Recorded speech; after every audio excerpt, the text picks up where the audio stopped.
Hello ladies and gentlemen, I am Veos and welcome to this video of Q&A for Solar Nations. So let's just hop right in. This is so far the best of all of these episodes. So far I love the fact that you were able to use such low-tech planes as an Air Force. You have no idea. Absolutely amazing what you've been able to accomplish with such an incredible limited part of the tech tree in KSP. For example, in 1 minute 29 seconds I was wondering why the drop bomb had a rocket engine, and then I was wondering at 1 minute 42, 1 minute 47, why is the heat building up on those tanks? It can't be re-entry heat, oh wait! And it hit me.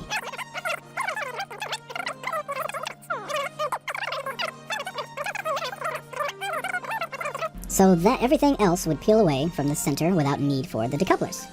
Yeah, no, actually. Are you sure you aren't his MacGyver's son? I don't know. But let me explain to you what actually happened. Come on. You could get right here by the desk. I want to show you this. Alright, so in Solar Nations we do have decouplers, but I can't use the decouplers on this bomb, and I'll explain later. The thing is that I wanted the bomb to cut cleanly from the plane and detonate when it was farther away. So I didn't want to use an SRB because that would leave a smoke trail and it would just look dirty. So I used the thud engine, but I had the thud engine pointed towards its own fuel source. And that tank, of course, had a bunch of little monopropellant tanks around it to act like bomblets.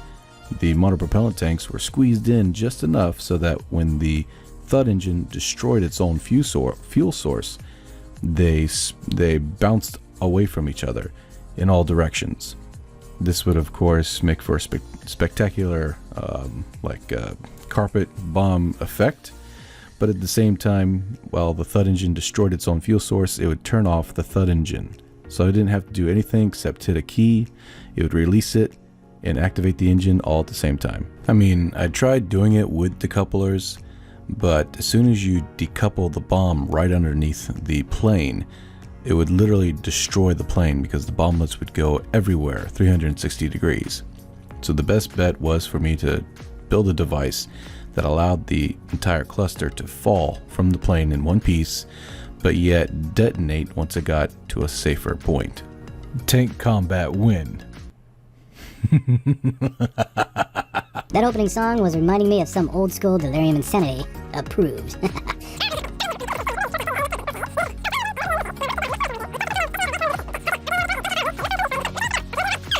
Sadly not tested for the new parts models in KSP 1.7, but I don't think SN is in 1.7 yet, is it? Yes it is, Inter. Yes it is. By the way, ladies and gentlemen, if you want to go and check out Inter Odyssey's channel, he has a couple of good videos. Well, no, they're all good, of course. What I'm trying to say is he has a couple of good tutorial videos that you could definitely check out. He basically does a walkthrough of different techniques and different items and options that you can use in BD Armory, and it's pretty cool to watch, especially when he destroys things for the good of science. But yeah, just let him know that Veos sent you, and you'll be able to use the promo code Veos on and be able to, get 20% discount on all those videos. I did figure out that the Falcon had a propeller engine that 0.09 of a second helped. What? Oh. Great video, Chaos. What? It's so cool. Oh, that's so cool. Veos, quick question. The URA is America, the mountain states are Russians, and the other one is some Asian nation? I don't really particularly try to mimic the real world, but at the same time, the real world is inspiration for the nations of Kerbin. So the URA is like America, and the mountain states are like the Russians, and the other one, the Ullrite Kingdoms, I think you're trying to say, is like the UK, Europe, that kind of thing. Have you ever played From the Depths before? No, I have not. Veos will either faction see the use of traditional ballistic weapons. Maybe? Thank you, Veos. The Q&A is a great idea. Looking forward to more.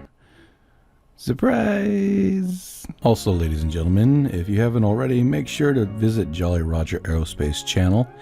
It's a pretty cool channel. He does a lot of BDA armory types of challenges and also explanations and things of this nature, and a lot of which I have learned from also to help with Solar Nations.